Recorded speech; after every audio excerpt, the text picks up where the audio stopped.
en 3, 2, 1.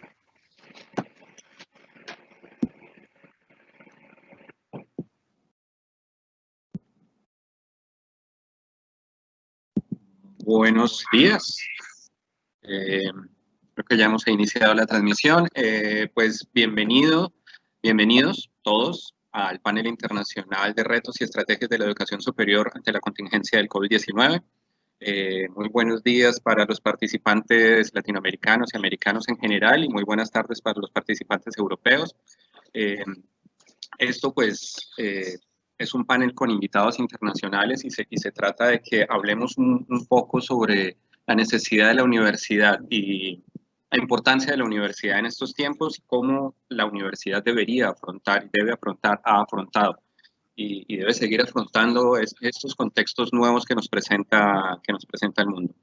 Entonces, no siendo más, vamos a darle la palabra al padre Harold Castilla de Vos, rector general de la Universidad de Uniminuto en Colombia, para que por favor nos dé un saludo de inicio para empezar este panel.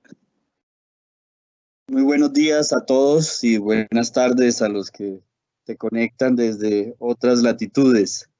Quiero de manera especial saludar a cada uno en particular, agradecerles su participación y poder realmente estar en esta comunidad académica colaborativa de diálogo académico que nos permite encontrar entre todos las mejores prácticas, las mejores acciones en la perspectiva de lo que al mundo entero hoy ocupa y que de manera particular al sector de la educación superior ocupa. Frente a la pandemia, frente al COVID, creo que es una gran oportunidad que tenemos todos y poder realmente hacerlo en el contexto de nuestra institución universitaria, Uniminuto, quien pues tiene toda su apertura siempre a aprender de las demás experiencias del mundo entero. Agradecerle a la doctora Liliana, nuestra rectora de nuestra Rectoría Caribe, en el marco del sistema Uniminuto, por esta iniciativa, a todos los miembros de su equipo, realmente académicos, que han estado organizando esta experiencia. Yo quisiera valerme de una reflexión que en estos días he podido ir haciendo en torno a lo que son estos desafíos y estos retos que la pandemia o la contingencia del COVID nos coloca a todos. He tratado de escribir semanalmente alguna columna de opinión en torno a esta situación y pues recojo una de ellas a propósito como para darle contexto al ejercicio académico que estamos iniciando y seguramente a lo que será a lo largo de todo el tiempo que le dediquemos a esta oportunidad académica. La pregunta que me hago y que nos hacemos todos es: ¿se reinventan las instituciones de educación superior? Responder a esta pregunta por la reinvención de las instituciones de educación superior o del sector de la educación superior es recurrir a un vocábulo que en los últimos tiempos de la historia del mundo del sector empresarial ha tomado una gran importancia gracias al profesor, que Dios lo tenga en su reino, Cleistos Christensen, que murió a comienzos de este año 2020, y su libro El dilema del innovador, del año 1997. Se trata de la palabra disrupción. Según la Academia de la Lengua, del diccionario de la Real Academia de la Lengua, esta hace alusión a rotura o irrupción brusca. En este sentido, se establece una interpretación que con la acción disruptiva se rompe con lo establecido, con lo que por mucho tiempo se ha hecho de alguna manera y que ha dado la seguridad a todos. La nueva forma de hacer las cosas es clave para desarrollar las innovaciones que harán la diferencia en las organizaciones, cualquiera que sea su servicio. Las instituciones de educación superior tampoco escapan a este desafío de la innovación disruptiva. La actual crisis de la pandemia les ha exigido y les seguirá reclamando para responder eficazmente a su tarea de educar. Asegurar la viabilidad de su presente y futuro les exige ir más allá de lo que por mucho tiempo han realizado, asumiendo los riesgos que exige la realidad de la incertidumbre. Así como se espera que la sociedad cambie, también esperamos que la educación superior cambie, no solo desde el punto de vista teórico, sino también desde el punto de vista práctico. En este sentido, un momento para innovar y para reinventar los diversos factores que la configuran y que la evalúan diariamente. De allí que aspectos como currículum, práctica docente, contenidos generales y específicos de cada área de conocimiento, modalidades de formación, la gestión académica y la gestión administrativa, la investigación y por supuesto también la función sustantiva de la extensión social tendrán que verse movidos a la acción innovadora disruptiva para así asumir los retos que planteará la nueva normalidad, especialmente en el uso y en la apropiación de las tecnologías de la información y de la comunicación, más allá de los simples fierros, como yo comúnmente y coloquialmente digo, más allá del hardware o del software o de las herramientas, sino ante todo de su aplicación a los procesos pedagógicos y didácticos de lo que significa el proceso de aprendizaje y de enseñanza. Una oportunidad de oro que tenemos.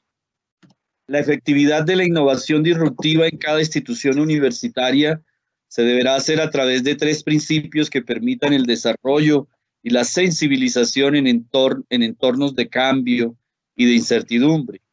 El principio de la organización, el principio de la legitimidad y el de la efectividad. Con base en lo anterior, los aspectos más relevantes sobre las reinvenciones del sistema educativo superior se expresan en una buena práctica de gestión universitaria encaminada al desarrollo de la educación digital, que permite el acceso desde la perspectiva de la calidad y de la cobertura, que por supuesto impacta en la equidad y en la justicia social. De igual forma, los nuevos escenarios permiten pensar en cambios en las capacidades organizacionales que ayuden a la aceleración de decisiones tácticas y operativas en sintonía con los retos y desafíos de la educación superior. Asimismo, el centro corazón de esta innovación disruptiva estará puesto en la renovación de la dinámica del proceso de enseñanza-aprendizaje mediado por este uso y apropiado por este uso y apropiación de las tecnologías como ambientes de nuevos lenguajes curriculares y de una experiencia personalizada de formación del estudiante como centro de toda la propuesta formativa y de un profesor que se convierte en un mediador de todo este proceso con las características esenciales de ser un acompañante dinámico del mismo. Por último, la reinvención pasa también por una gestión eficiente y eficaz de los recursos, evaluando de modo constante que estos estén al servicio de la calidad de la educación. Aunque hayan pasado más de 800 años del nacimiento de las instituciones de educación superior, no podemos dejar de admirar la capacidad adaptativa que éstas han tenido a lo largo de la historia. Reinventarse será entonces la tarea dinámica de las mismas instituciones, porque su naturaleza propia es la disrupción para nuevos escenarios. En este contexto de cambio, lo más esencial o lo vital será, en palabras de Paulo Freire, en su libro La educación como práctica de la libertad del año 1974, que la educación superior jamás deje de asumir su gran responsabilidad ética de formar seres humanos con pensamiento crítico, capacidad de integrar sus aprendizajes con el cambio individual y social para que se manifiesten como ciudadanos solidarios, colaborativos, comprometidos con la causa común y capaces de enfrentar la incertidumbre. Espero realmente que este encuentro sea de gran aprecio académico para todos, que ayude una vez más a nuestras instituciones en esta perspectiva de pensarnos en la dimensión de la reinvención y que podamos aportar a la comunidad académica en general colombiana y global unas ideas que nos sigan construyendo. Muchas gracias y un buen ejercicio académico en este escenario. Muchas gracias, padre. Muchísimas gracias, padre, por su participación, por su saludo. Siempre ha sabido lo importante que es para nosotros su participación en estos eventos y, digamos, su apoyo para la consecución de todos estos eventos. Bueno, no siendo más, vamos a explicar un poco cómo va a ser, digamos, la forma en que se va a desarrollar este panel internacional. Entonces, en primera medida, vamos a responder, todos los panelistas van a responder la misma pregunta de inicio, la cual voy a darles en un momento, y en ese momento va a ser la presentación de cada uno para que cada uno, por favor, responda la pregunta. Les ruego el favor que midan su tiempo. Tenemos 5 minutos para que cada uno responda la pregunta. Entonces, bueno, la pregunta en términos generales es la siguiente. ¿Cuáles consideran que son los principales retos que enfrenta la educación superior producto de los efectos del COVID-19? ¿Y cuál es el nuevo rol que deben cumplir las instituciones de educación superior al respecto? Entonces, tengan muy clara la pregunta y empezamos con el doctor Ernesto Benavides Ornelas, quien actualmente es el director de Servicio Social del Tecnológico de Monterrey en el campus Monterrey. Hago una pequeña semblanza de lo que es su hoja de vida. Él es ingeniero agrónomo de la Universidad Autónoma Agraria Antonio Narro de Saltillo, es maestro en Ciencias de Productividad Agropecuaria y es maestro en Administración con especialidad en Recursos Humanos del Tecnológico de Monterrey. Es graduado del Programa para el Fortalecimiento del Liderazgo Social de la Escuela de Estudios Latinoamericanos de la Universidad de Harvard. Tiene un diploma en Estudios Avanzados en Antropología Social de la Universidad de Salamanca y actualmente es candidato a doctor de Antropología Social de la Universidad de Salamanca. Entonces, doctor, sin más preámbulos, le agradecemos su intervención y su respuesta a la pregunta. Muchas gracias, muy amables. Primero que nada, deseo que todos estén muy bien, ustedes y sus familias, todos los que nos están escuchando. Agradezco muchísimo a la doctora Liliana, al padre Harold, esta atenta y esta honorable invitación a compartir con ustedes. Yo quiero centrar la respuesta en dos grandes componentes. Primero, pues, cuáles son los retos que tenemos que atender de manera positiva, vamos a decir, esas consideraciones. Y luego, cuál sería el rol. Y otra consideración importante que quiero hacer es la respuesta la voy a enmarcar desde mi rol como un profesor. Soy profesor, además de cumplir estas funciones de ser el responsable de los programas sociales que tiene el Tecnológico de Monterrey, lo voy a cumplir, bueno, desde la perspectiva de un profesor universitario que tiene un puesto directivo adentro de una universidad muy particular. Sin embargo, sí quiero aclarar que mi respuesta pues está nutrida por 27 años de trabajo en esta institución, número uno, y dos, porque pertenezco a los cuerpos directivos. Sin embargo, lo primero que yo quiero destacar es que para hacer esa disrupción y atender de la manera que se debía esta contingencia, el Tecnológico de Monterrey nombró a un equipo directivo exclusivamente dedicado a atender la pandemia. Entonces, desde ahí empiezo a responder qué retos tenemos. Todos los que tenemos muchos años en la institución y tenemos muchas funciones, teníamos un reto y era asegurar la continuidad académica de la institución una vez que declaramos el 14 de marzo que no íbamos a tener más actividad presencial. Entonces, ¿cómo hacerle para que todos nos volcáramos a atender esa necesidad de dar continuidad académica y que a la vez hubiera un equipo directivo que estuviera coordinando todo esto? Entonces, creo que es un hallazgo muy relevante. Ese equipo de trabajo se conformó luego de 8 equipos de trabajo y pues a los que nos tocó participar en alguna de estas funciones, pues teníamos que cumplir nuestra función de profesor, nuestra función de prepararnos para tener mayor actividad en la instrucción a distancia, pero además cubrir la función administrativa, darle esa continuidad a los proyectos y finalmente cooperar con que toda la institución se moviera. El esfuerzo ha sido titánico, ha sido realmente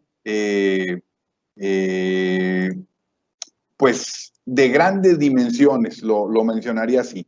Y no obstante, todos estos meses hemos ido haciendo ajustes con pequeños nombramientos de otras comisiones que tienen esta función. Hoy en día, que estamos ya hablando de un posible regreso a la nueva normalidad en la universidad, tenemos muy claro que es todavía el arranque, el verano totalmente es en línea, es a distancia, es un modelo flexible digital que le hemos denominado. Luego viene otra etapa que va a ser el arranque del semestre de agosto-diciembre, va a seguir siendo a distancia y conforme las autoridades nos den permiso de irnos moviendo, la incorporación va a ser muy paulatina. Bueno, dicho todo este preámbulo, lo que les quiero transmitir es, para esto hay un equipo especializado que además de cumplir con todo lo que le toca, está cuidando cada detalle, cuántos alumnos va a haber por salón, cómo le vamos a hacer para que tengamos sesiones presenciales y a distancia en una misma materia, en fin. Pero quiero aprovechar estos minutos que me quedan para decirles las acciones puntuales que estuvimos realizando. La primera, y ya lo entenderán entonces, es desarrollar empatía, confianza, seguridad en toda la comunidad interna. Eso fue lo primero. Acordémonos de cuando vamos al avión y nos dicen, cuidado, hay una emergencia. Lo primero que te dicen es, ponte tú la mascarilla y luego pónsela al de al lado. Entonces, lo primero era esa empatía, esa confianza. Lo segundo, ya que desarrollamos ciertas bases de todo esto, fue generar valor a los públicos que atendemos. ¿Qué vamos a hacer para dar continuidad académica y que el alumno reciba la misma oferta de valor que hemos entregado? ¿Y qué vamos a hacer con el padre de familia? ¿Y cómo vamos a atender las nuevas necesidades que se les estaban presentando? Ahí tenía que ver desde normas, medidas sanitarias, cuidados, políticas, sistemas de apoyo económico para quien tuviera una necesidad muy particular, etcétera, etcétera. Pero bueno, el siguiente paso fue identificar nuestras fortalezas y también nuestras debilidades. Teníamos que poner más atención, obviamente, en las debilidades para subsanarlas, pero teníamos que expandir nuestras fortalezas para poder generar o seguir generando valor a los públicos que atendíamos. Luego, había funciones que sí debíamos de mantener todavía presencialmente con extremo cuidado para asegurar que todos muy rápido estuviéramos ya trabajando a distancia. Y para esto, el siguiente elemento fue, pues, propiciar una comunicación muy fluida, cuidar y velar por edificar el mejor lugar para trabajar, o sea, porque todos estábamos trabajando en casa, pero todos somos el TEC de Monterrey, y finalmente, diría yo, poner las capacidades institucionales al servicio de los públicos que ya atendíamos. 3 acciones fundamentales a manera de síntesis, yo les diría que tuvimos que hacer y termino con esto. Lo primero, había que observar los escenarios posibles, actuales y futuros. Cómo evolucionaba la situación económica, la situación política, social. 2, ser muy eficientes en el uso de los recursos. Cerramos muchas cosas y había que tener recursos suficientes para atender la contingencia. Entonces, hay que ser muy eficientes en el uso de los recursos, identificar formas de incrementar la disponibilidad de los recursos, que obviamente ya eran más limitados, para que atendiéramos toda esta contingencia. Más o menos, les diría de esta manera rápida en estos 6 minutos, me tardé uno más, es la manera en que el tecnológico reaccionó ante este nuevo rol que teníamos que jugar. Excelente, doctor Ernesto. Muchísimas gracias. Ahora invitamos a la doctora Miriam Salvador García, actual directora del Departamento de Derecho de la Universidad Camilo José Cela, quien es licenciada en Derecho de la Facultad de Derecho de la Universidad Complutense de Madrid, con estudios avanzados de la Facultad de Ciencias Económicas y Empresariales de la Universidad Complutense y doctora en Ciencias Económicas y Empresariales de la misma universidad, con más de 15 años de experiencia en cargos jurídicos y más de 6, 7 años de experiencia como docente universitaria, como ya lo dije, actual directora del Departamento de Derecho de la Universidad Camilo José Cela. Entonces, doctora, tiene la palabra. Hola, buenas tardes a todos y muchas gracias por esta invitación. Agradecer en primer lugar a la doctora Liliana Naranjo el permitirnos participar en este foro y además con queridos compañeros como la profesora Falconi, el profesor Benavides, todo el equipo de Uno Minuto y, como no, al padre que nos introducía con esta reflexión. Bueno, por nuestra parte, desde la Universidad Camilo José Cela me gustaría tener una perspectiva, porque concretamente en esta época del año nos encontrábamos el año pasado celebrando el primer Encuentro Iberoamericano de Estudios Cívicos, un foro en el que participaron muchos compañeros y que precisamente el lema congregante de ese foro era el rol de la universidad como agente generador de ciudadanía. Entonces, bueno, allí compartimos muchas experiencias como la del TEC Monterrey, por supuesto, la de la Universidad de San Francisco de Quito y la de muchos compañeros que hoy se encuentran aquí. Y bueno, ¿quién nos iba a decir que prácticamente un año después nos íbamos a encontrar en esta situación tan complicada? Entonces, respondiendo a la pregunta, Pablo, que nos formulabas inicialmente, a mí me gustaría centrarme principalmente en ese rol de la universidad, ¿vale? La situación en la que nuestra universidad ha reaccionado muy rápidamente, trasladando toda la docencia presencial a la modalidad online de una manera increíble, gracias también, por supuesto, a la tecnología, a nuestra plataforma virtual.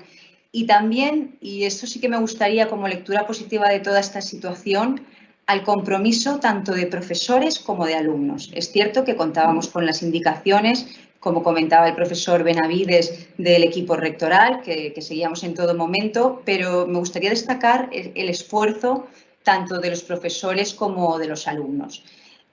Todos ante la adversidad nos crecemos y es cierto que en esta situación se ha agudizado mucho la creatividad, el ingenio y se han ofrecido soluciones muy creativas para poder mantener esos estándares de educación a pesar de estas circunstancias tan complejas. Esto, pues bueno, ha provocado que se produzca un aprendizaje mucho más proactivo de nuestros alumnos. No sé si mis compañeros recuerdan que una de las sesiones que teníamos era la del papel del estudiante como agente generador de ciudadanía. Bien, pues lo que ha provocado esta situación, y sorprendentemente todos los profesores coincidimos con esto, es que el alumno ha adquirido un compromiso no ya solamente de compañerismo y de solidaridad y de adaptarse también en un tiempo récord a esta situación, sino que se ha mostrado partícipe y muy activo ante esta situación. Con lo cual, en definitiva, el rol de la universidad consideramos que es tener este papel mucho más activo como actor social, no vivir al margen de los problemas sociales, sino que tenemos dos ejemplos muy claros en los que se ha conseguido esta participación activa para dar respuesta a parte de la situación tan compleja que todos estamos viviendo. Me gustaría destacar dos experiencias muy rápidamente. La primera sería la experiencia que hemos tenido con una fundación, la Fundación Valía, que vela por el apoyo de situaciones de pobreza infantil y de colectivos de vulnerabilidad, que en ese caso, pues a través de nuestra fundación, ya sabéis que en nuestra universidad, la Universidad Camilo José Cela, una parte muy importante es el compromiso social, y eso es lo que hemos desarrollado, hemos dado un paso de gigante en este momento. Bien, pues a través de la fundación se inicia esta experiencia con la Fundación Valia y ha permitido a alumnos de Derecho, liderados por una profesora del área de laboral, lo que también muestra su perfil solidario, han asesorado en materia laboral a estos colectivos vulnerables que se habían quedado sin trabajo, que necesitaban solicitar una ayuda y que se veían totalmente desprotegidos y además en este momento de confinamiento. Entonces, bueno, pues ahí nuestros alumnos han hecho una labor fantástica y bueno, realmente ha sido propiciada por estas circunstancias, porque bueno, pues antes no se había planteado y gracias a esta adversidad, pues y además todos con muchísima satisfacción del servicio que han prestado, en este caso, a una fundación. Y bueno, no sé si voy bien de tiempo. Pablo, todavía me quedan un par de minutos. ¿O lo dejamos para después? Luego os cuento alguna otra experiencia.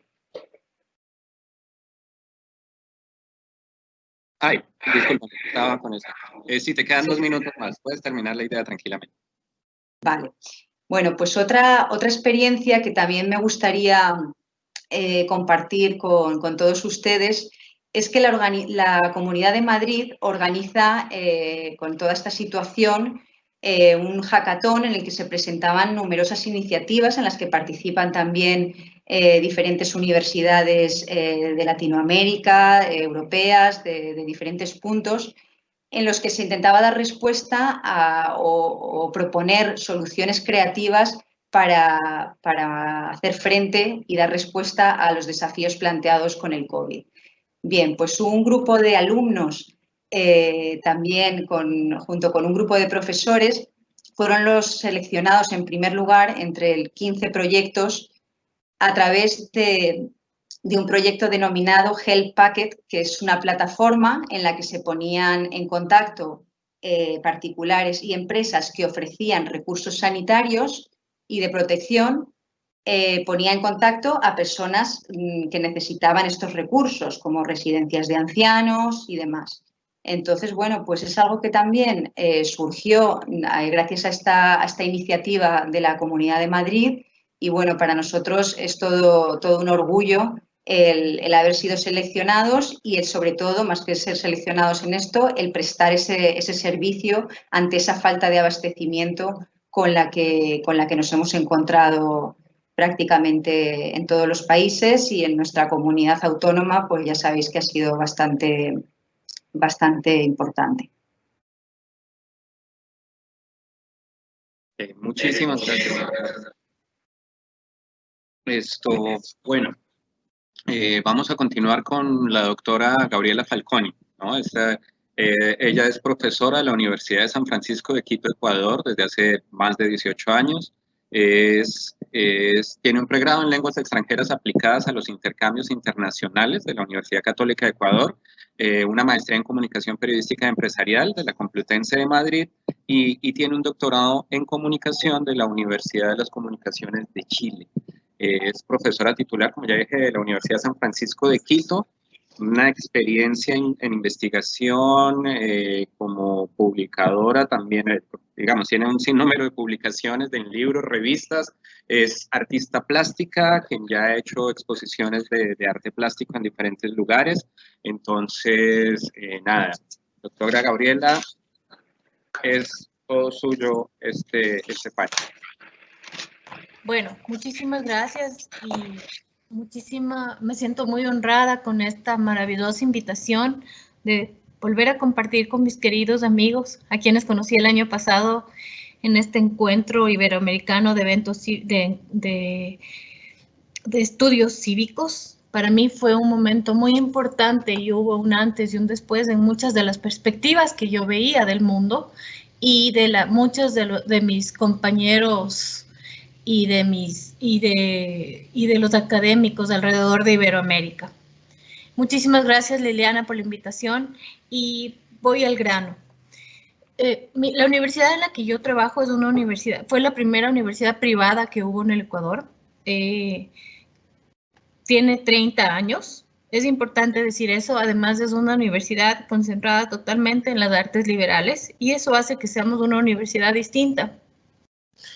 Entre los procesos que vivimos en este año y en este semestre, nuestros semestres funcionan mucho y son muy parecidos al sistema americano de universidades. Entonces tenemos primer semestre, segundo semestre y verano.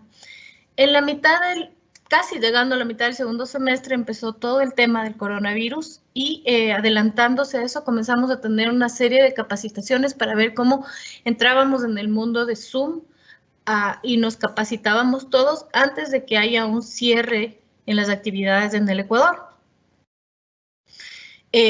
La verdad es que alcanzamos a hacerlo muy a tiempo. 3 semanas antes nos capacitamos todos los profesores, todos los alumnos, y para cuando el alcalde de la ciudad de Quito, que es en donde yo vivo, cerró la ciudad, todos ya habíamos sido capacitados en el sistema y justo la semana en la que nos cerramos era la semana de práctica en la que igual no íbamos a ir ni profesores ni estudiantes para practicar cómo nos iba en el sistema. Entonces logramos hacerlo a tiempo.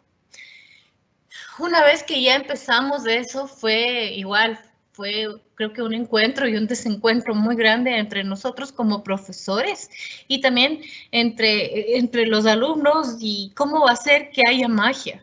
Las primeras 3 clases yo ya estaba a punto de renunciar porque decía, ¿cómo vamos a lograr encontrar la magia en todo esto? Y finalmente sí la encontramos y fue maravillosa. Y continuamos con todos los retos que teníamos en ese semestre y en cómo cumplir con lo que teníamos que cumplir. Eso va para mi segunda pregunta y la dejo ahí, cómo personalmente logré cumplirla como profesora. Ahora, como universidad, ¿qué pasó? Nos dimos cuenta que funcionó excelente, tuvimos incluso más asistencia que lo que habíamos tenido en toda la historia de la universidad. Tuvimos, no me acuerdo, pero creo que llegamos a tener casi 1 millón de sesiones Zoom.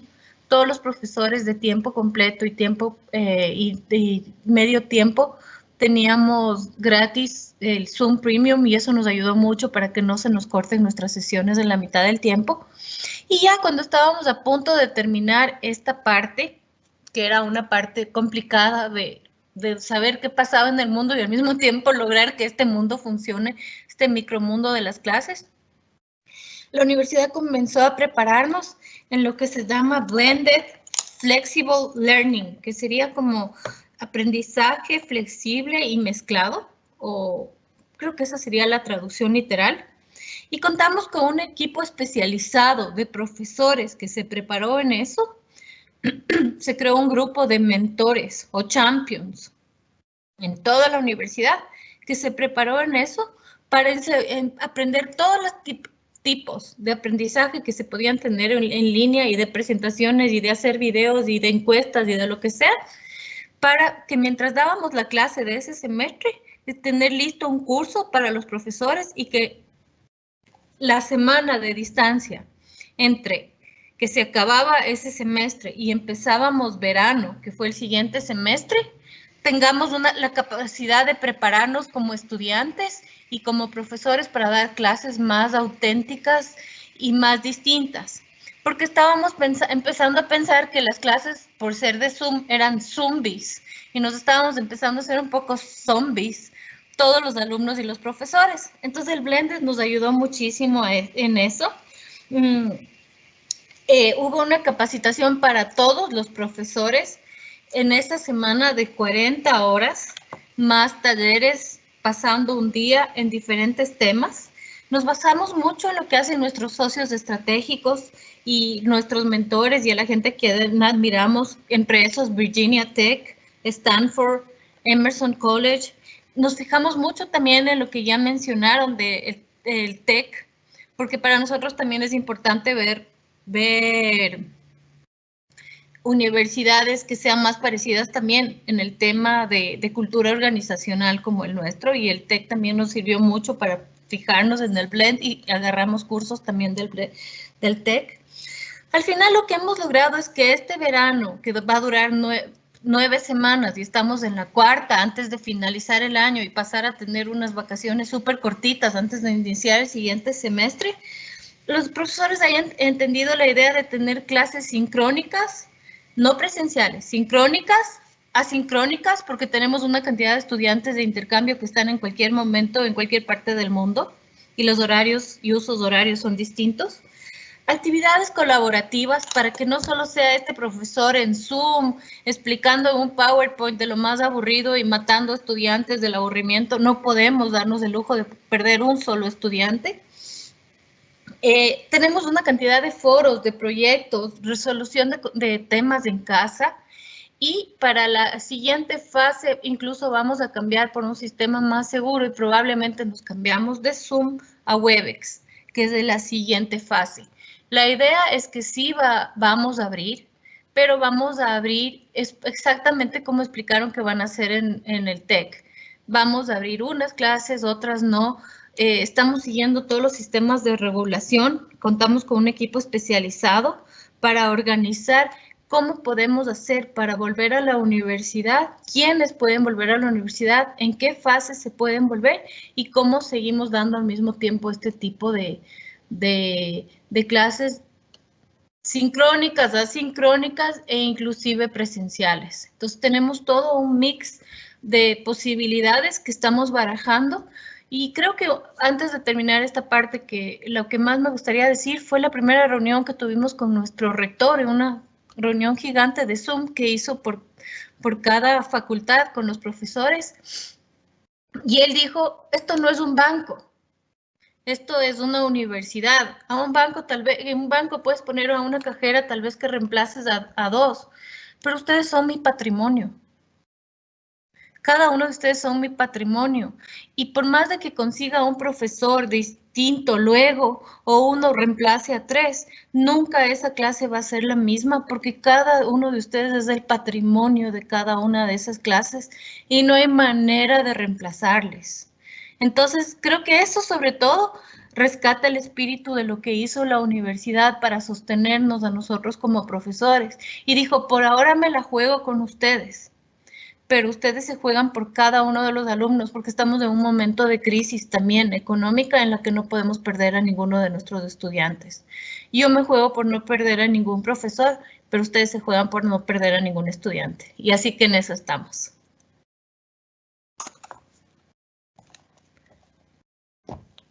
Muchísimas gracias, doctora. Excelente intervención. Bueno, ahora invitamos al doctor Daniel del Valle Inclán Rodríguez de Miñón, director del Departamento de Relaciones Internacionales de la Universidad Camilo José Cela. Él es licenciado en Derecho, especialista en Asuntos Constitucionales y doctor en Derecho Público, con una trayectoria también de muchísimos años como consultor y como investigador y docente universitario. Entonces, doctor Daniel del Valle, todo el panel es suyo y le agradecemos por la respuesta que nos pueda dar. Muchas gracias. Bueno, todo el panel espero que durante 5 minutos, que es lo que voy a cronometrar para no pasarme. Quería comenzar, como mis compañeros, agradeciendo especialmente al padre Harold y a la rectora Naranjo, que me han cursado invitación. Para mí es un verdadero placer estar aquí rodeado de colegas. Me consta que la profesora Falconi es buena amiga de la universidad a través del CICMAP y con el profesor Benavides comparto la dicha de haber vivido en su ciudad, en Monterrey. Bien es cierto que no olvido esa canícula que me recibió allá por el mes de julio, inolvidable. Pues voy a empezar de una manera muy trágica, citando una cifra. La cifra es 28313. 28313 podría ser el código postal de cualquier barrio de Madrid, pero es la cifra que de manera oficial ha dado hoy el gobierno de fallecidos en España por el COVID-19.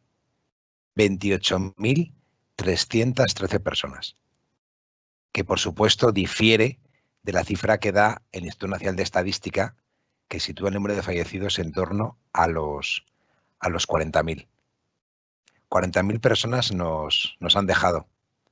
Y todos, de alguna manera u otra, conocemos a alguien cercano cuya vida el COVID ha cambiado para siempre. Un fallecido es una tragedia, pero miles de ellos, como es el caso de España, se convierten tristemente en una simple cifra, sobre las que nuestros políticos además se pelean en el Congreso de los Diputados, ¿no? En fin. Miriam ha hablado de roles. Yo quisiera hablarles de retos y prometo al final de esta breve exposición levantar el ánimo de todos mis colegas, porque tenemos que, como dice mi madre, tener todos la pestaña para arriba siempre. Nuestros retos, y es la gran ventaja de hablar casi en último lugar, es que todo lo han dicho mis compañeros. Por supuesto que en materia de enseñanza tuvimos que hacer casi transformar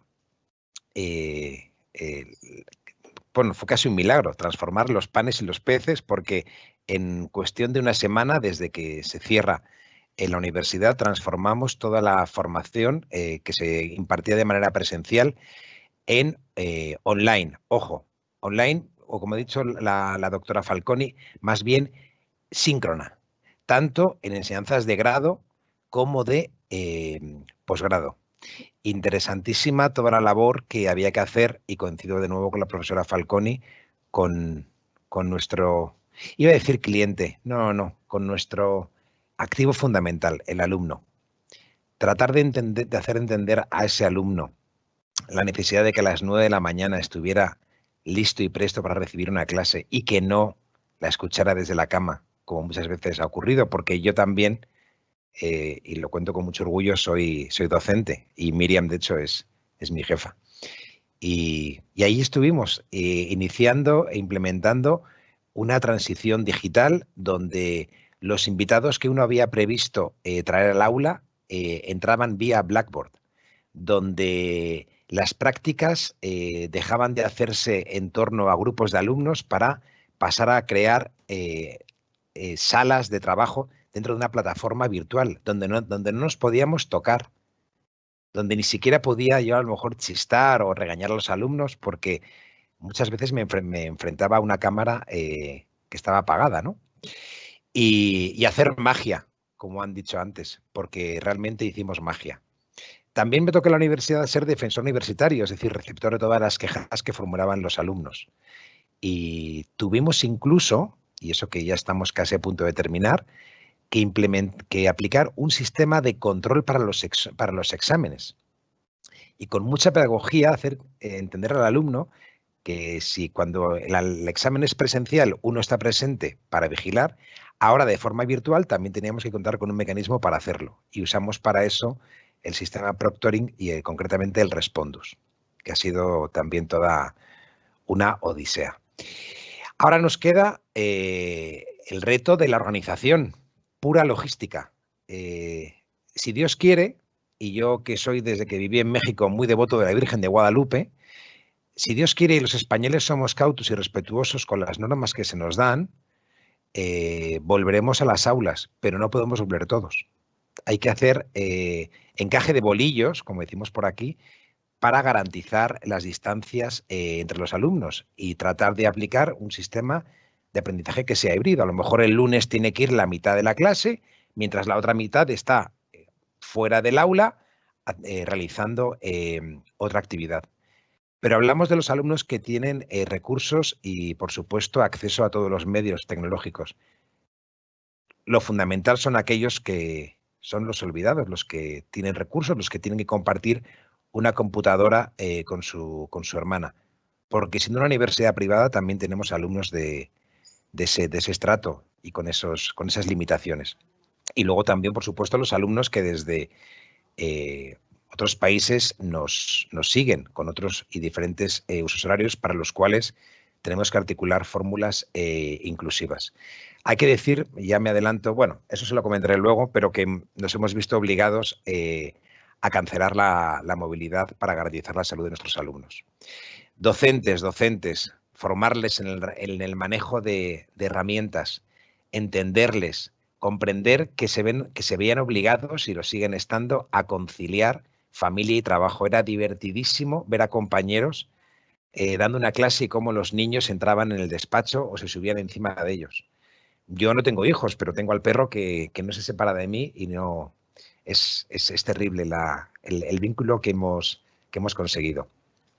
Termino citando y agradeciendo, aunque no estén aquí, a todo el equipo, porque al final esto ha sido un reto colectivo, un reto global en el que todos hemos estado implicados, especialmente los compañeros de infraestructuras tecnológicas, un departamento de tecnología educativa que siempre, con una paciencia infinita, ha estado ahí para resolver las dudas tanto de alumnos como de profesores a través de las plataformas de Blackboard y de Microsoft Teams.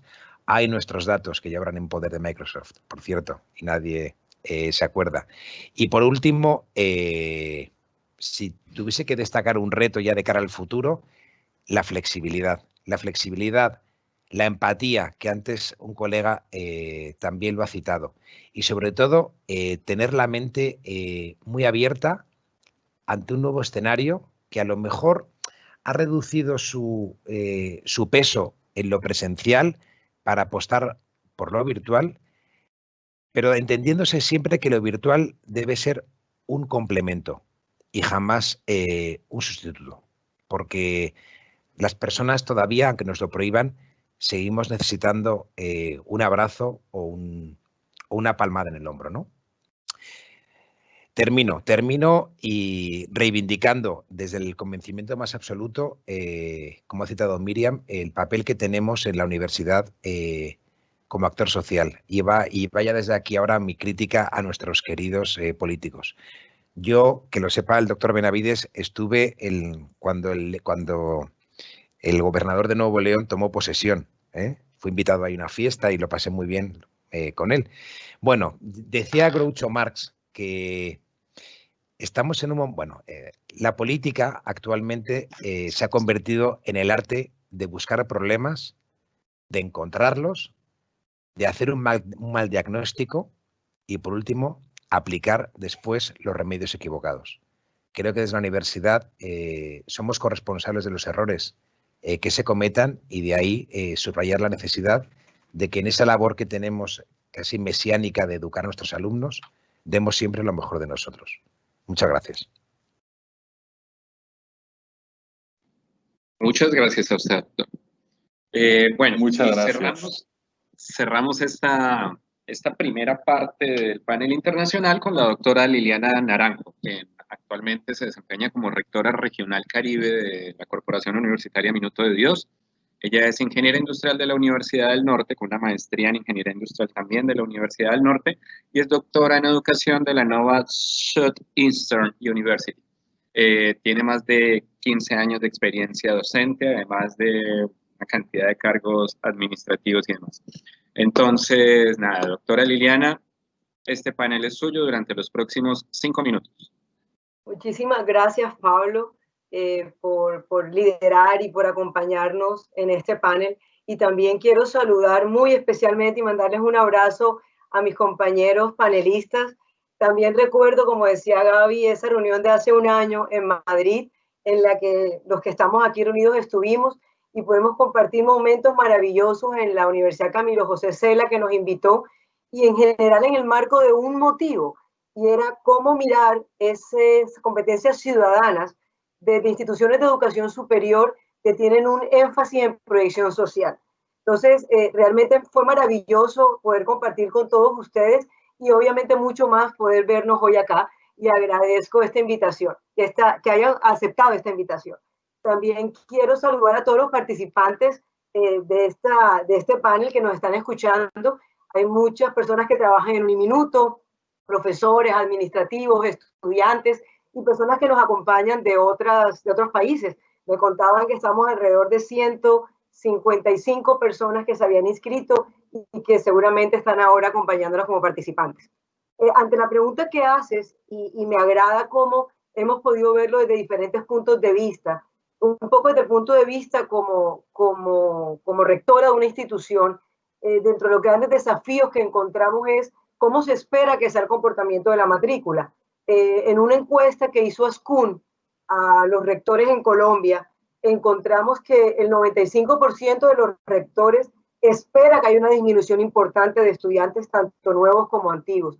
Obviamente esto es tremendamente preocupante para todos porque pretender cuidar, por un lado, que los estudiantes continúen con sus sueños y sus metas, y esto complementarlo, por supuesto, con la permanencia en la universidad, pues nos llama muchísimo la atención. Eso ha llevado que en nuestro caso en Uniminuto tengamos que hacer una serie de escenarios dentro de los que, desde un punto de vista de presupuesto, pero también de actividades y estrategias adicionales que nos puedan garantizar que los estudiantes puedan continuar con nosotros. Otro punto importante que es un reto, un desafío desde un punto de vista de dirección universitario es el costo de la matrícula. No desconocemos la situación por la que están pasando nuestros estudiantes. En el caso de Uniminuto, alrededor del 97% de nuestros estudiantes pertenecen a las áreas o digamos a las condiciones socioeconómicas más vulnerables de nuestro país. Por lo tanto, era claro que si no dábamos una mano y una ayuda con relación al costo de la matrícula, iba a ser difícil que los estudiantes continuaran con su proceso. Es por esto que hemos decidido hacer una reducción importante en el costo de la matrícula, como otra serie de alivios que creemos pueden ayudar al estudiante para que puedan continuar con su proceso. Otro punto importante es hacer un ajuste de costos y gastos. No es un secreto que hay muchas actividades relacionadas con internacionalización, relacionadas con investigación y otras, que no se van a poder seguir dando de la forma como creíamos. Entonces hay un gran desafío desde ese punto de vista de poder reinventar estas actividades, porque en ningún momento es no hacerlas. Y por eso es que actividades como esta y estos paneles, hemos visto cómo hoy, gracias, si pudiéramos decirlo, a esta contingencia podemos gozar y tener invitados tan importantes como los que contamos hoy, podamos gozar de este tipo de eventos, pero que sin embargo nos llevó a un ajuste muy importante de nuestro presupuesto.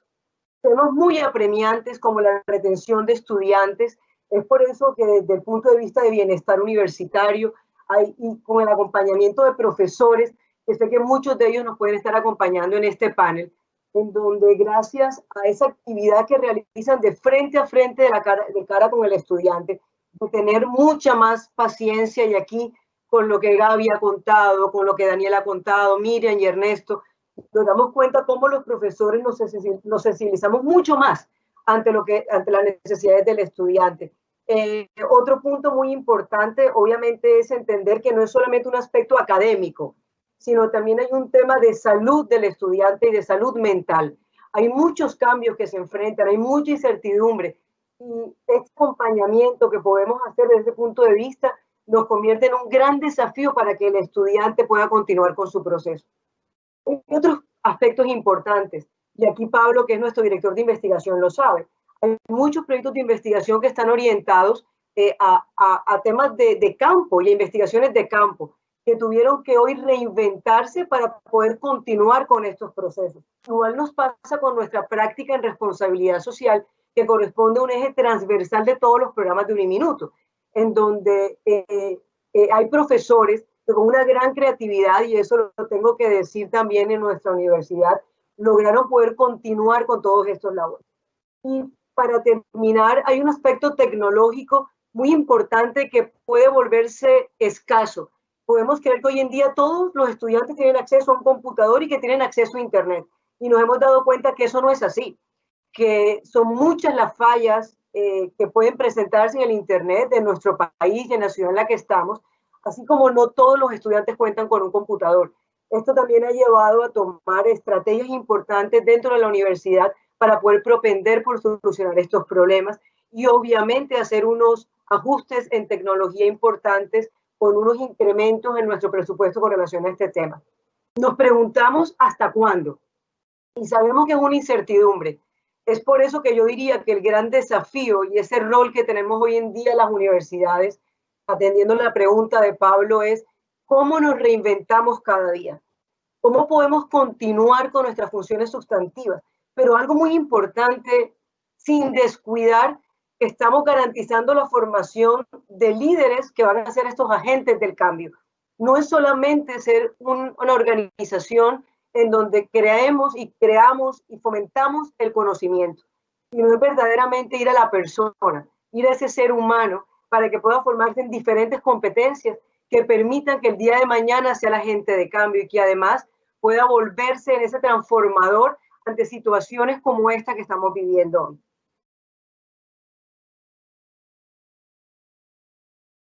Excelente, doctora. Muchísimas gracias. Bueno, ya yendo a esta segunda parte, digamos, del panel y tomando como base algo que acaba de decir la doctora Liliana cuando se refiere a la imposibilidad de hacer estos trabajos de campo, no solo desde el punto de vista investigativo, sino también en servicio social, me gustaría preguntarle al doctor Ernesto, ya que usted es el director de servicio social del Tecnológico de Monterrey, pues, no sé, nos gustaría saber cómo hubo que transformar el servicio social para poder seguir cumpliendo con todos los objetivos que se habían planteado, digamos, para este año y a pesar del confinamiento social. Cuando uno piensa en servicio social, pues piensa en la necesidad de estar dentro de las comunidades, de moverse, y ahorita con confinamiento, con una cuarentena, el estarse quieto en la casa, ¿de qué manera se tuvo que transformar este servicio social para poder seguir cumpliendo con esos objetivos? Doctor Ernesto, le agradezco.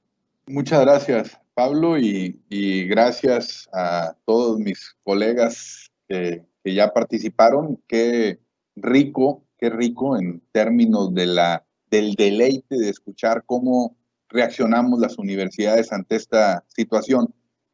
Lo celebro y felicidades a todos, todas las universidades. Y de nuevo, muchas gracias, doctora Lilian, por esta invitación, por esta oportunidad de que compartamos con muchas otras personas este conocimiento y esta experiencia pues internacional de cómo esa resiliencia siempre sale adelante.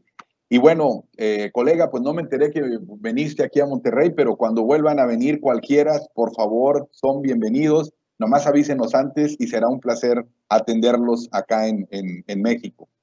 Bien, para contestar esta pregunta, Pablo, yo retomaría un poquito de lo que dije en esos primeros 6, 7 minutitos que tomé.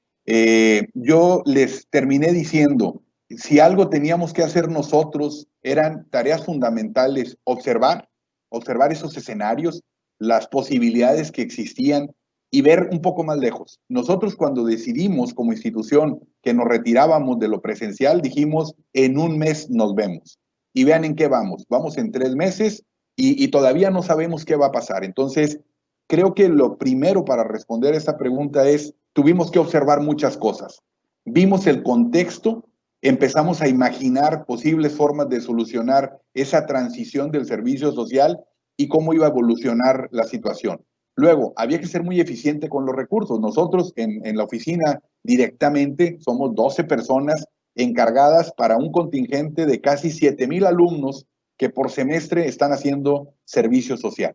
Entonces, había que ver de qué manera íbamos a hacer uso eficiente de los recursos. Había que ver con qué contábamos, qué plataformas tecnológicas teníamos nosotros, qué plataformas tenían los estudiantes y qué plataformas tiene la sociedad civil organizada, en este caso, de una zona metropolitana de alrededor de 8 o 9 millones de personas. El tercer momento fue identificar esas formas de poder generar valor a la sociedad. Y en ese sentido, entonces, el nuevo rol de nosotros se convirtió en, específicamente desde el servicio social, apoyar a dar continuidad a las organizaciones de la sociedad civil. La sociedad civil organizada, todos lo sabemos, tiene un rol importante en el desarrollo de la sociedad. Lo que el mercado no resuelve, es decir, tenemos alimentos, tenemos vivienda, tenemos vestido, tenemos muchas cosas como sociedad, pero hay muchas personas que carecen de esa situación, de ese bien, de ese servicio.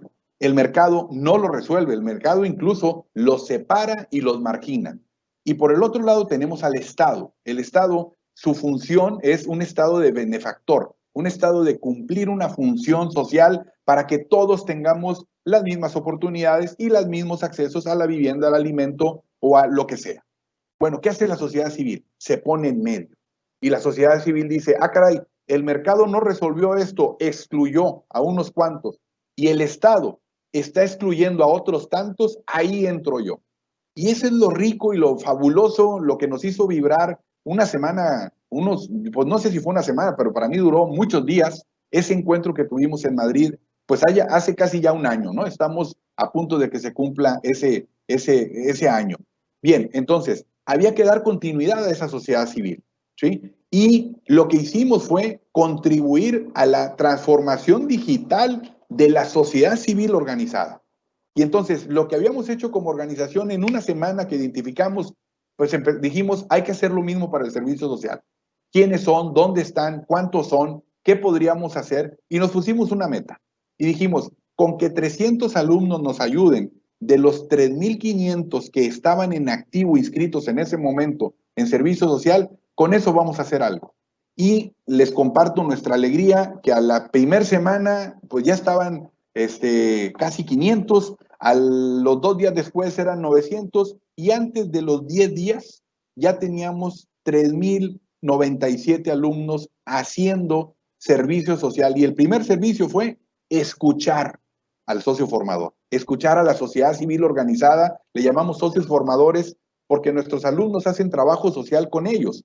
Y es justo reconocerlos como socios, porque si un alumno dura en el aula 16 semanas, 3 horas a la semana, ¿sí? Tomando una materia, una clase, bueno, pues les puedo decir que con una organización duran hasta 150 horas en ese mismo periodo de 16 semanas que dura el semestre.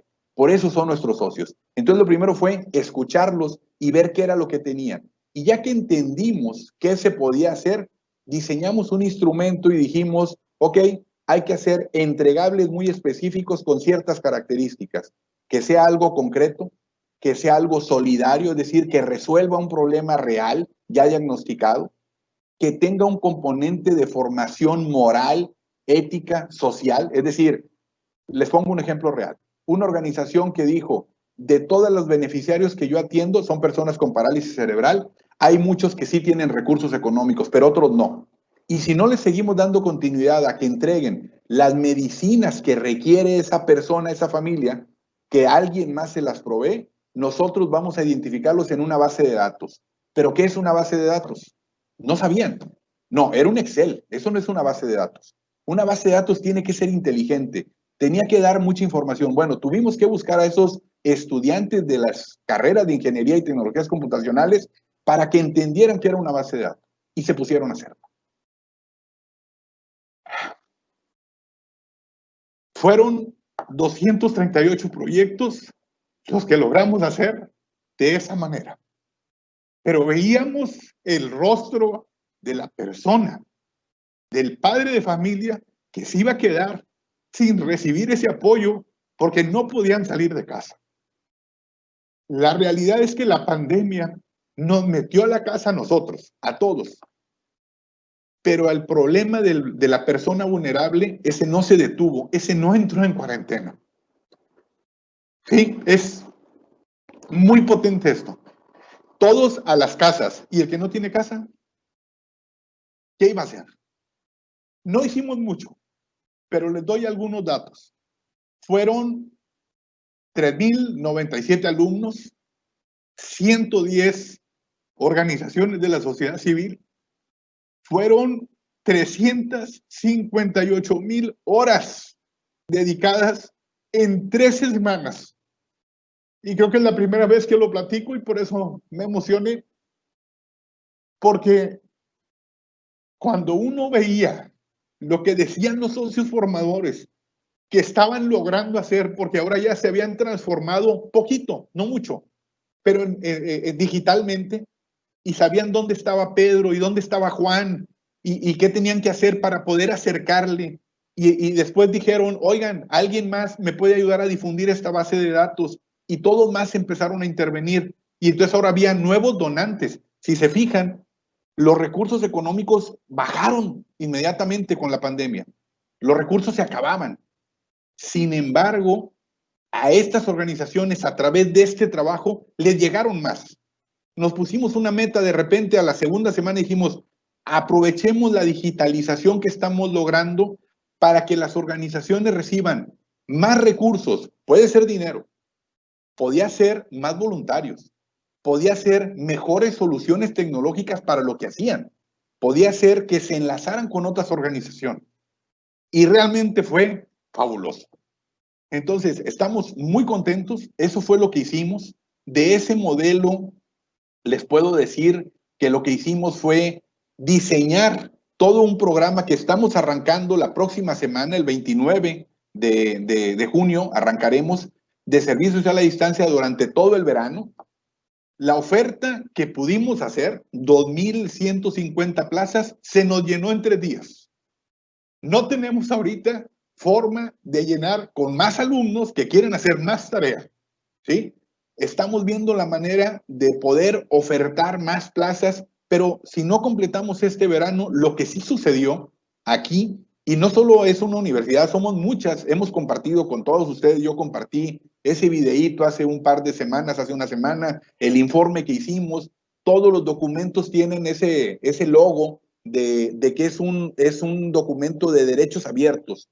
Esto tiene copyleft, es decir, no tiene copyright, no es nomás para unos, no, está abierto y todo el mundo el que vea ese logotipo sabe que lo puede usar para lo que sea, ¿sí? Entonces, ya definimos el verano de esta manera, servicios a la distancia, y ya definimos el arranque del agosto-diciembre en el mismo formato.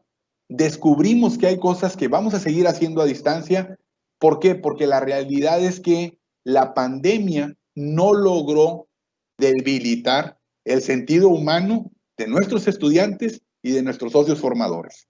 Eso fue lo que hicimos en materia específica del área en la que a mí me toca ejercer el trabajo de incentivar, de motivar, de coordinar a todos estos. Fuimos un mundo de personas haciendo cosas, una suma de voluntades haciendo cosas, y bueno, hay un reporte que por ahí la doctora Liliana ya lo tienen todos mis colegas, y está abierto para todos los que nos estén escuchando.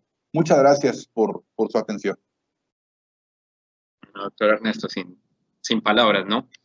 Cuando eso es lo que es la labor bien hecha y las emociones que producen las labores bien hechas y los trabajos bien hechos y de corazón.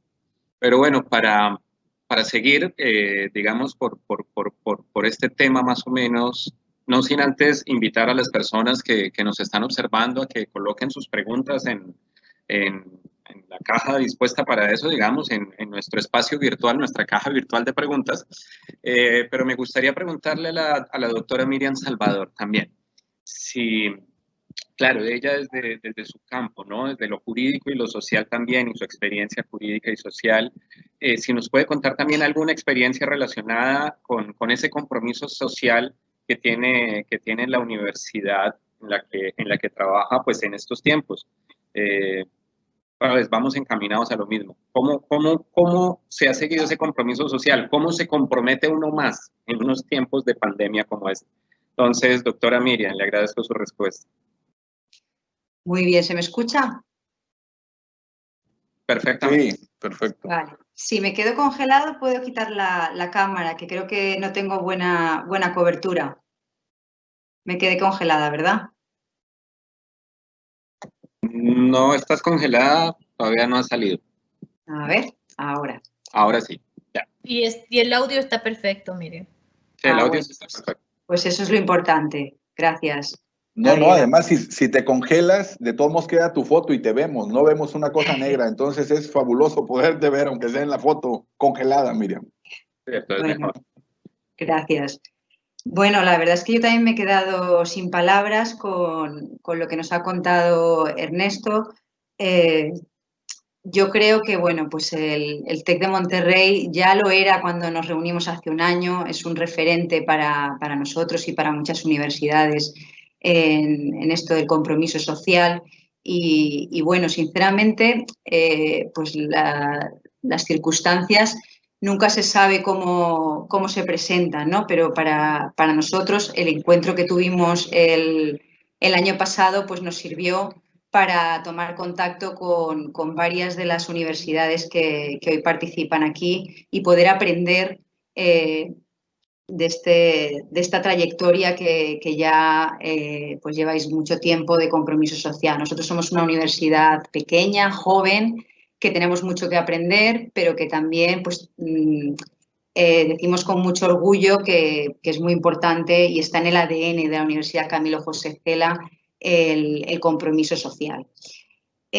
Bueno, contestando a la pregunta que me hacíais sobre diferentes experiencias, antes os explicaba de experiencias que principalmente son impulsadas por la Fundación Camilo José Cela, que bueno, pues implican numerosas colaboraciones de nuestros alumnos para tener ese papel activo en cuanto a compromiso social. Esto no es fácil, pero como os decía al principio, creo que ese sentimiento solidario y de comunidad se ha acentuado mucho con esta adversidad tan horrorosa que nos ha tocado vivir. Entonces, bueno, por nombraros alguna experiencia más que también considero que es muy importante porque al fin y al cabo nosotros somos los referentes de nuestros alumnos. Entonces hay determinadas experiencias lideradas por profesores que han surgido de forma espontánea, como colaboraciones en Cruz Roja, en los bancos de alimentos, en comedores sociales, que bueno, pues Daniel no lo ha querido decir, pero sé que está muy involucrado con esto y que además ha llevado a muchos alumnos a seguir un poco ese compromiso que tiene él con este tipo de acciones y bueno, pues ya os digo que ya no solamente propuestas de nuestra fundación, que es un poco la que de la que salen todas estas iniciativas de compromiso social y de apoyo a la comunidad, sino que también se ha despertado, se ha agudizado estas iniciativas solidarias y creativas por parte de toda la comunidad educativa. Me gustaría destacar el papel de los profesores y el papel de los alumnos, que también pues, ha sido muy proactivo. Y luego también es cierto que no solamente tenemos que hablar de experiencias de puertas para afuera, sino que también esta adaptación de una manera vertiginosa a la enseñanza online, como comentaba también mi compañero Daniel, la profesora Gabriela, esto no se puede hacer de un día para otro, pues mira, ahora damos las clases con el ordenador y ya está. No, nosotros tenemos determinados colectivos a los que debemos prestarles nuestra atención y nuestro apoyo. Os hablo del Departamento de Atención a la Diversidad. A un chico que tiene una discapacidad auditiva no le puedes decir de repente, pues mira, ahora va a ser todo a través del ordenador, con las dificultades que ello conlleva.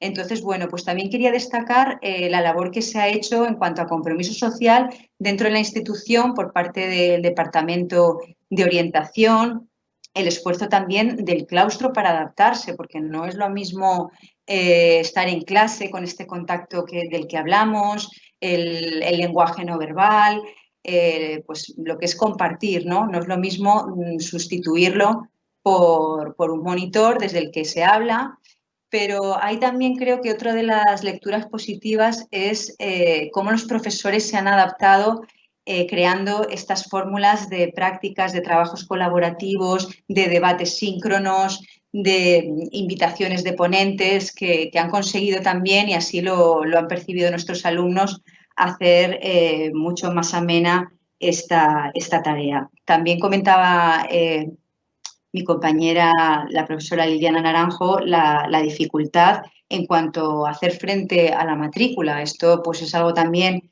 que nos preocupa y situaciones que nos hemos encontrado de repente con nuestros alumnos, situaciones familiares muy, muy complejas que han variado su situación económica, y ahí pues también se ha hecho un esfuerzo muy grande por parte de la coordinación de alumnos, quienes han atendido de forma individual cada una de estas circunstancias, prestando apoyo técnico para algunas personas que no disponían de ello y bueno, pues adaptándose a cada caso y flexibilizando los temas económicos que en muchos casos pues son bastante preocupantes.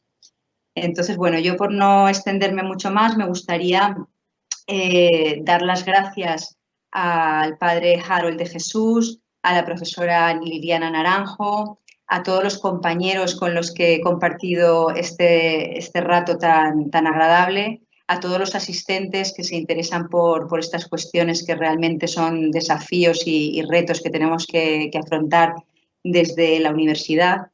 Y también quería hacerles llegar un afectuoso saludo por parte de nuestro rector, de Emilio Lora Tamayo, que así me lo ha pedido, y de todo el equipo rectoral, así como del director del CICMAP, que ya lo nombraba anteriormente Daniel, Jorge Santiago, y terminar con unas palabras del premio Nobel que da nombre a nuestra universidad y que para nosotros ha sido un gran aliento durante esta etapa, que dice así: solo el que resiste gana.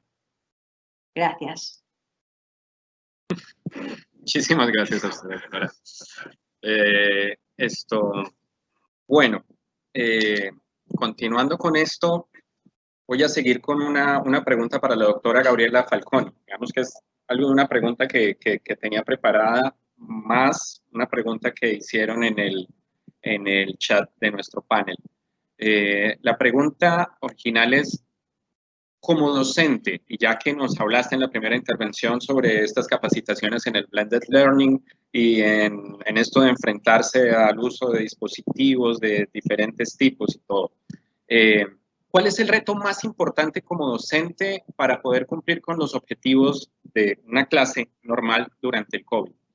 Y esto lo sumo a algo que preguntó un estudiante en el chat y que me pareció muy importante, que es cómo se enfrenta uno a los estudiantes que les ha costado superar la virtualidad. Allá nos habías hablado un poco de de cómo los docentes se prepararon, pero cómo se enfrenta el docente a esa preparación para el estudiante.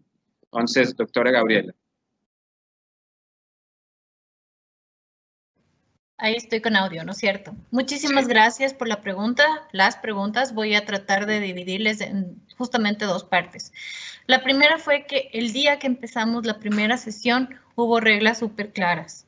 La primera regla para todos es que era cámaras prendidas, corazones prendidos, y todos mis alumnos tenían la obligación de tener prendidas sus cámaras, porque yo necesitaba que nos veamos, que nos acojamos, que nos abracemos de alguna manera y que entendamos la realidad que cada uno estaba pasando en diferentes espacios. La Universidad de San Francisco es la universidad privada con más estudiantes de diversidad étnica de todo el país. Entonces, así sea una universidad privada con estudiantes que tienen altos recursos económicos, también hay estudiantes que no los tienen.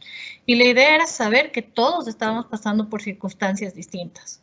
Entonces, hicimos toda una versión de primero entendernos como seres humanos, tener las cámaras prendidas. Estaba prohibido estar en pijama, estaba prohibido estar en la cama. Yo soy profesora, no me interesa verles en pijama, no me interesa que ustedes me vean en pijama, no les quiero ver en ropa interior y tampoco quiero que vean mi cama y ustedes tampoco van a hacer lo mismo. Así que organizamos sets, cada uno, para cada uno, dentro de las mejores posibilidades con las que cada uno contaba. Posibilidades incluso de internet. Uno de nuestros alumnos es un estudiante indígena que además de todo lo que pasó, se cayó una parte del oleoducto del Ecuador en la Amazonía ecuatoriana y este pobre estudiante, por ir a rescatar esa parte que se caía de su comunidad, se quedó hasta sin teléfono y las pocas veces que logró conectarse era desde el teléfono de otro de los estudiantes indígenas de la comunidad. Entonces, las versiones de cada uno eran distintas, eran respetadas, eran aceptadas, pero todos jugábamos un rol de apoyo y a los que de verdad no podían conectarse, lo que hice fue escoger 2 personas quienes les adoptaron y fue obligación, o sea, ellas pasaban el semestre si lograban que sus compañeros pasen el semestre. Entonces, era como, ok, no hay manera que esta persona no logre conectarse porque si no, tú te vas a pie y le ayudas. Entonces se convirtió en esta cosa de que todos aquí vamos a convertirnos, vamos a trabajar, vamos a tener cámaras prendidas, vamos a tomar nota, no vamos a chatear, no vamos a comer. Todo exige un protocolo y probablemente esto se va a quedar por el resto de la vida. Así que vamos a aprender a tener protocolos de respeto con las personas. Esa fue la primera jugada que tuvimos, en la que luego lo que comenzamos a hacer para que haya magia fue que desde el segundo día comencé a inventarme cosas para que tengan ganas de conectarse. Entonces, hacíamos un día en el que nos hacíamos fiesta de sombreros, otro día fiesta de pañuelos, mientras daba yo las clases, entonces yo era con un sombrero que ni veía bien, pero con sombrero, con pañuelo. Un día fue espectacular, una de las semanas decidimos hacer que cada uno presente a alguien con quien está pasando su cuarentena. Y fue divino porque conocimos a abuelitos, a tíos, a hermanos menores, a papás, familias enteras que estaban aquí en toda la cámara y decían, bueno, yo soy el papá, yo soy la mamá, pero queríamos presentarnos todos y queríamos decir que nos gusta esto. O una mamá que tomó toda la clase y se moría de la risa, porque encima yo soy muy mal hablada, entonces me daba una vergüenza, pero veía que ahí estaban toda la familia y se convirtió en algo súper lúdico, simpático, agradable y que comenzó a jalar sentimientos y magia. ¿Por qué? Porque usamos justamente todas estas cosas y además del no verbal, que es justamente de lo que hablaba antes Miriam, que es súper importante. Eso en cuanto a cómo lograr la magia y conectar a seres humanos. Porque además me toca dar la clase de hablar en público. ¿Y cómo les enseño a hablar en público si no tienen ni público? Y además era como, ¿cómo nos conectamos? Entonces fue toda una genialidad lograr con estos niños esto. Y al mismo tiempo, la otra cosa chévere fue que en mi clase de relaciones públicas, en cambio, cada uno tenía ya asignado un cliente. Entonces tenían desde el Hotel Marriott y una semana colombiana justamente que iba a ver, hasta venía el lobo de Wall Street, y ellos iban a hacer todo el evento. La otra venía Carlitos, este sobreviviente del grupo de uruguayos, son los que se cayeron en el avión, este grupo de rugby venía a Ecuador. Y claro, todos estos que venían a Ecuador, después ya no venían a Ecuador, obviamente, y tampoco iba a haber eventos porque había coronavirus, y todos mis alumnos, esa parte del semestre se iban a quedar sin cómo íbamos a hacer, así que decidamos, les dije, déjenme 2 días para pensar cómo hacemos. Y justo en ese día me llamó una amiga mía, que es una pastora evangélica, y me dijo, Gaby, tenemos que lograr que el Ecuador recicle, ¿me ayudas? Le dije, ok, empecemos por Quito. Nunca hemos reciclado en el Ecuador y lo hemos hecho muy mal las veces que hemos tratado. Y fue increíble, nos unimos, mi vicedecano, esta pastora, un alemán, que es un técnico alemán de residuos sólidos, y yo, y creamos una campaña, y eso se convirtió en que eran los clientes de mis alumnos de Relaciones Públicas, y sacamos la campaña adelante. Tuvimos al final aparecimiento en más o menos 80 medios de comunicación de todo el Ecuador. Logramos 200 influencers trabajando en esto. Los 80 estudiantes de Relaciones Públicas sacaron la campaña y a eso se unieron toda la carrera, entonces tuvimos 300 estudiantes sacando la campaña adelante y se convirtió en una campaña en el Ecuador. Tanto que el lunes tenemos una reunión con el ministro de Ambiente del Ecuador para ver cómo le replicamos a nivel nacional. Y en los 2 únicos fines de semana que hasta ahora hemos podido salir en Quito y que pudimos ir a dejar porque logramos que otros pastores de las iglesias se unan y nos dejen ir a dejar como puntos de acopio. Eso que habíamos reciclado y habíamos educado a la comunidad en reciclaje mientras estaban ahí para que las personas, los recicladores, primero no se mueran de hambre porque no podían salir y cuando salgan no se contagien. Entonces hicimos con indicadores, una campaña súper linda.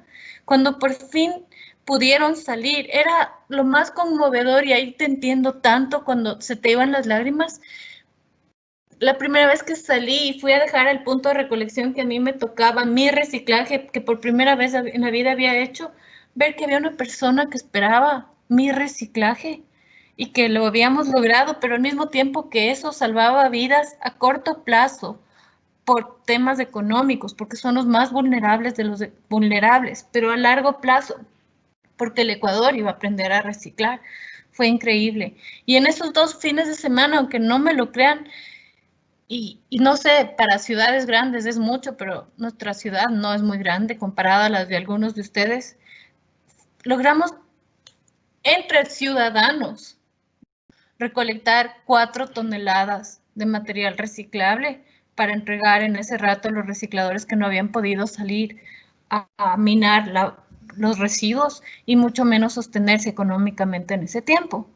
Entonces, la clase de relaciones públicas que iba a ser las relaciones públicas del lobo de Wall Street o de este Carlitos o de la gente que iba a ser, de repente se convirtió en una clase que educó a toda una comunidad usando la misma estrategia de relaciones públicas para que la gente se convierta a algo que era mucho más importante a largo plazo, que era aprender a reciclar. Entonces, no sé si con eso te estoy respondiendo con ejemplos las 2 preguntas que logramos hacer en este tiempo. Claro que sí, doctora. Muchísimas gracias por su respuesta. Gracias. Bueno, invito al doctor Daniel para cambiar un poquito la temática, ya que él es director de movilidad internacional. Y pues en tiempos de COVID y de cuarentena, hablar de movilidad, ya el término como tal, la conceptualización, se nos empieza a variar. Entonces, mi pregunta sería, ¿cómo ha afectado esta pandemia la gestión en movilidad internacional en la universidad en la que usted trabaja? Muchas gracias. Bueno, mi intervención la verdad es que no va a ser tan sentida como las de mis colegas. Es una pena. También tengo historias que contar, pero en este caso me voy a centrar en la mera gestión de lo que ha sido un problema y de lo que desde el equipo rectoral de esta universidad se ha tratado de evitar que se convierta en un problema. Empezaba diciendo lo que ha sido un problema porque imagínense ustedes, 14 de marzo se cierra la universidad. Nadie podía imaginar que 15 días más tarde en España iban a estar falleciendo 1000 personas al día. Ya se podrán imaginar el pánico de las familias de los estudiantes visitantes. Porque si algo quisiera destacar es que para nosotros ni hay alumnos europeos provenientes del programa Erasmus+, ni hay alumnos extranjeros. La palabra extranjero es una palabra horrorosa. Es como la palabra culpa, ¿no? Habría que borrarlas del diccionario. Son alumnos internacionales, son alumnos que están matriculados en la universidad y, por tanto, somos responsables de su bienestar. ¿Qué ocurrió? Pues que la cosa se empezó a poner realmente fea. Más fea de lo que está ahora. Y vamos, primero Dios que la cosa vaya mejorando, pero muchos de ellos decidieron volver a sus países de origen, respondiendo a la llamada casi de socorro de sus familiares. A partir de ahí se nos planteaba el reto de cómo esos chicos y chicas iban a continuar su formación con nosotros, porque seguían, quiero que se me entienda, seguían siendo académicamente nuestros y no podían perder un semestre que han iniciado, pero que nos habíamos visto obligado a interrumpir por el COVID-19. Y bueno, pues digamos que en la línea de ese esfuerzo titánico que se hizo en la universidad, estos chicos, en el caso de los que venían de nuestro continente hermano con diferentes usos horarios, se dio una instrucción desde el rectorado para que todos los profesores que tuviesen alumnos internacionales en sus aulas grabasen las sesiones. De manera que no obligabas a un alumno de Perú, de México, de Ecuador, a levantarse a las 4 de la mañana para seguir una clase, bueno, a las 3 de la mañana para seguir una clase que empezara a las 9. Y de igual manera hemos actuado cuando tenían que examinarse. Normalmente los exámenes son en directo, pero entendimos y comprendimos la excepcionalidad del caso y el profesor respondió además muy bien y se adaptó a las necesidades de este alumno visitante. Complicado con los alumnos procedentes de Iberoamérica, más fácil con los alumnos Erasmus. Pero bueno, les podría compartir el viaje eterno que tuvo que hacer una alumna italiana para poder regresar a su ciudad de origen, que además había sido uno de los focos de infección en el norte de Italia. Pues tuvo que ir vía Francia, luego cogiendo un barco, luego en tren, en autobús. Entonces, desde la Oficina de Movilidad Internacional, insisto, son nuestros chicos. No, bueno, están con nosotros un semestre, un año entero. Entonces, bueno, pues les íbamos dando seguimiento para saber si habían llegado bien a su destino. Y efectivamente, todos llegaron bien e igual tuvieron que seguir las clases de forma síncrona. Respecto a nuestros alumnos que estaban fuera, pues repatriación. Repatriación que se hizo más sencilla cuando venían desde Europa, pero mucho más complicada cuando venían de otros continentes, porque además en España cerramos las fronteras. Nada, fue una cosa auténticamente dramática. Y alguien citaba al principio que nos encontramos ante un fenómeno que está vivo, con lo cual a nosotros no nos queda otro remedio que iterar, experimentar y tratar de cometer los menores errores posibles. Y desde luego yo aplaudo la decisión que se ha tomado por el Consejo de Gobierno de esta universidad, y es que desafortunadamente cancelamos la movilidad tanto entrante como saliente para el primer semestre.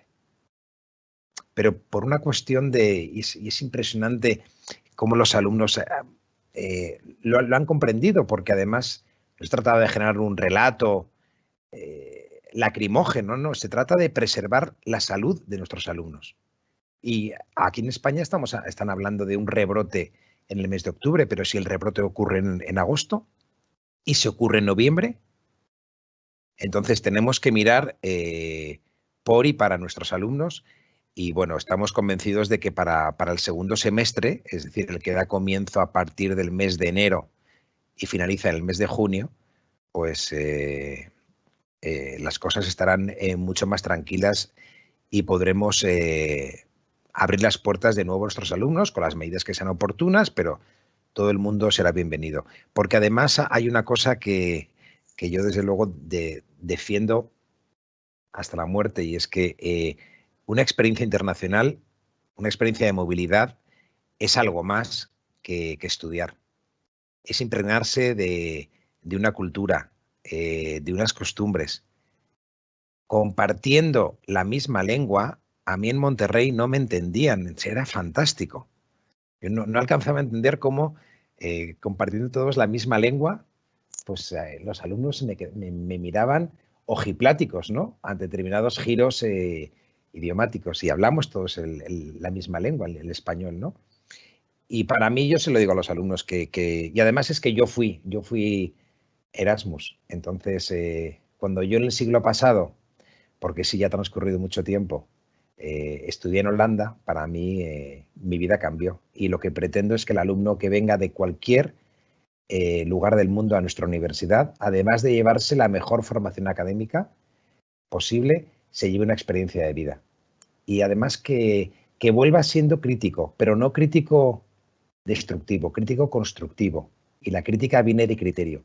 Así que si he conseguido formarle de manera integral, pues habrá valido siempre la pena este trabajo. Nada más. Muchas gracias. Muchísimas gracias a usted, doctor Daniel. Bueno, cerramos esta segunda parte del panel con la doctora Liliana Naranjo. Y pues aquí sí, actuando de local aquí en Colombia, ¿no? Ya conocemos, digamos, la importancia que ha tenido Uniminuto en todo este tiempo de pandemia. Digamos, se convirtió en un referente porque Uniminuto pues nació como una universidad especializada en educación a distancia, en educación virtual. Luego, ese paso de las clases presenciales a la virtualidad pues no fue tan traumático como para otras universidades. La pregunta es, ¿dónde cree que radica el éxito de la universidad para todo esto que ha sido el boom en este tiempo en Colombia, y cómo se está preparando para afrontar lo que viene? Pues que sabemos que no tenemos claro qué es lo que viene. Entonces, ¿cómo se prepara la universidad para lo que viene y en qué cree que radica el éxito que ha tenido la universidad en esta época de pandemia? Doctora Liliana. Pablo, muchísimas gracias por tu pregunta y obviamente muy sensible con lo que han dicho todos mis compañeros. Yo diría que el éxito radica en precisamente cada uno de los profesores y cada uno de los colaboradores de Uniminuto.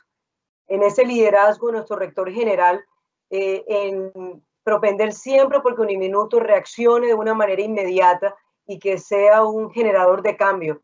En los últimos años, pues nuestra universidad ha tenido unos importantes ajustes, tanto orgánicos como estructurales, que obviamente nos llevaban a que estuviésemos preparados para situaciones como esta. Y eso logró que, por ejemplo, el inicio de las clases desde el punto de vista remoto fuese prácticamente que inmediato. Recuerdo perfectamente cómo se toma la decisión un viernes y el lunes siguiente las clases de nuestros programas se estaban dando sin ningún inconveniente, puesto que ya teníamos, como bien lo mencionas, ese background de la virtualidad con unas plataformas tecnológicas que eran muy fáciles de adaptar a cualquier otro programa si fuese de contenido presencial, pero adicionalmente docentes que ya se encontraban formados, digamos, en las dos modalidades. De manera que para ese docente no era un gran problema continuar con esa clase, fuese sincrónica o asincrónica, en estos programas que no utilizaban tanto el aula virtual. Y por supuesto estudiantes que también se encontraban con experiencias para el manejo de estas aulas. Los colaboradores de Uniminuto desde el punto de vista administrativo, yo diría que aquí también estuvo el éxito, puesto que entregaron mucho de sí para prácticamente trabajar el doble, digamos, de su capacidad y entregándose por completo cualquiera de los inconvenientes que se podían presentar. Entonces yo diría que en resumen el éxito está en las personas de Uniminuto, en ese factor humano con el que nosotros contamos y en el que nos sentimos tan orgullosos. ¿Cómo nos estamos preparando? Algunos de los participantes hablaban acerca de las dificultades tecnológicas que pueden tener los estudiantes. Es así como Uniminuto solamente en la sede Caribe ha entregado más de 200 soluciones entre computadores que son 100% donados a nuestros estudiantes en cualquiera de las ciudades en las cuales hacemos presencia, junto con unas tarjetas de conexión que les permite hasta el mes de diciembre de este año poder tener ese internet que muy probablemente es muy escaso en donde se encuentran. Adicionalmente, muchos estudiantes nos reclamaban, en el buen sentido, por su diploma, porque en las ceremonias de grado no alcanzamos a realizarlas. También logramos entregar a nuestros estudiantes sus diplomas junto con otros elementos que convirtieron esa falta de esa ceremonia en un momento sensible para ellos al poder tener de forma física ese diploma en sus manos.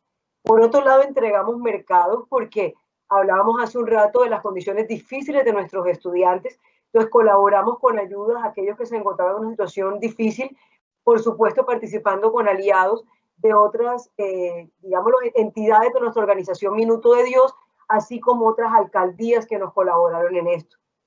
Importante como todos los servicios administrativos, voy a hablar admisiones, registros, facturación, no pararon en ningún momento. Y logramos que esta conexión virtual continuara con una atención permanente hacia el estudiante. Hemos tenido capacitaciones en el uso de nuestras ayudas virtuales permanentes, también utilizadas obviamente por elementos como estos que gozamos hoy, como son Teams, en el cual el docente, si tiene algún inconveniente o si por ejemplo quería tener asesoría de cómo hacer una evaluación, un trabajo en grupo por medio de nuestras herramientas o por medio de nuestra aula virtual, también pudiese conocer cómo poderlo llegar a hacer. No puedo desconocer el seguimiento desde bienestar. Todas nuestras áreas, tanto bienestar como pastoral, han estado en un permanente seguimiento a los estudiantes para saber qué necesidades tenían, cuáles de ellos podían estar ante un caso de contagio y poder estar presentes desde muchos puntos de vista ante el estudiante. En resumen, fue un acompañamiento integral. Les comentaba de los alivios que hemos tenido. De esta manera vamos a tener rifas de computadores, unos créditos con unas condiciones muy blandas para aquellos que no cuentan con esta herramienta. Todo estudiante nuevo que se inscriba va a tener incluido una SIM card con conexión a internet hasta el mes de diciembre, lo cual le va a permitir una rapidez importante con este acceso que puede ser complicado. Una excepción de pagos, por ejemplo, en inscripciones o incluso en lo que nosotros llamamos en Colombia derechos pecuniarios, sin desconocer los descuentos importantes que estamos haciendo en matrícula. Por otro lado, duplicamos el presupuesto de becas, lo cual es para nosotros fundamental porque conocemos los estudiantes de qué niveles vienen. Y por último, la alternancia de la cual se habla en Colombia y que me agrada ver que estamos en sintonía con los otros colegas de los otros países, en los cuales la idea es, primero que todo, garantizando la seguridad y la salud del estudiante, pero poder garantizarle que va a poder asistir a algunas horas de su plan de estudio en nuestra universidad. Yo diría que estas son algunas de las estrategias que hemos venido adelantando y que con la ayuda de todos vamos a poder lograr con éxito la continuidad de todos nuestros estudiantes en la universidad. Ok, doctora Liliana, muchísimas gracias por su participación. Y bueno, yo creo que por tiempo y viendo la hora, creo que pues se nos pasó bastante más, aunque empezamos unos minutos después de lo planeado, pues son las 12:10 del día. Yo creo que es momento de darle cierre a este panel, no sin antes agradecerle a todos los invitados, al doctor Ernesto, a la doctora Miriam, a la doctora Gabriela, al doctor Daniel, a la doctora Liliana, y no sé, me gustaría darle la palabra a la doctora Liliana Naranjo, quien fue la organizadora de este panel internacional, para que sea ella quien dé cierre a este evento. Muchísimas gracias, Pablo. No me quedan más que palabras de agradecimiento y de mucha felicidad. Por un lado, poderlos ver. Por otro lado, saber que en muchas otras latitudes creemos en lo mismo. Y es en este tipo de instituciones que tenemos un alto sentido en nuestra misionalidad de lo que es el trabajo social y lo que es trabajar con comunidades vulnerables. Quisiera que los participantes de este evento puedan notar cómo también otros y en otras instituciones vibran de esta manera tan hermosa como hemos visto hoy, con los mismos temas que nosotros vibramos, como la investigación también y como muchas cosas como la internacionalización y como la docencia se ve volcado dentro de ese impacto social que queremos hacer. Nuevamente agradecerle a todos los panelistas, fue para mí un honor poderlo volver a ver y gozar con escucharlos y poder nutrirnos con todas sus experiencias. Sin más decirles que espero que no sea la última vez, que esta situación nos permita podernos volver a ver. Ahí por supuesto que no debe de ser la última vez. Por favor, entren y díganme que nos vamos a poder ver nuevamente. Esperemos que en Madrid, en Monterrey, no sé dónde será. Eso está hecho. Claro, claro. Sí, claro. Queda encargada Miriam de organizar el evento. Pues Venga, ya le salpicó a testigo. Daniel también, ¿eh? Ve la cara de Daniel, Sí. ya dijo, ya nos agarraron aquí. Muy bien. Algo me cae seguro, no hay problema.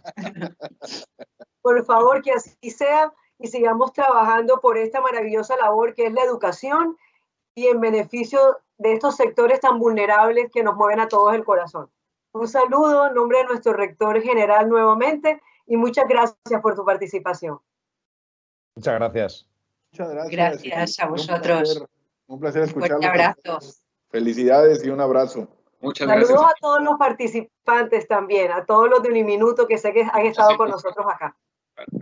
Muchas gracias también por todo el apoyo técnico al inicio también. Oh, sí. Todo fabuloso. Muchas gracias. Qué paciencia conmigo, sí. Muchas gracias. Chao, hasta luego. Un placer Gracias. saludarlos. Cuídense y cuiden sus familias. Seguimos en contacto. Igualmente. Listo. Chao, Bendiciones. Chao. Gracias. Chao. Bye. Hasta luego. Adiós.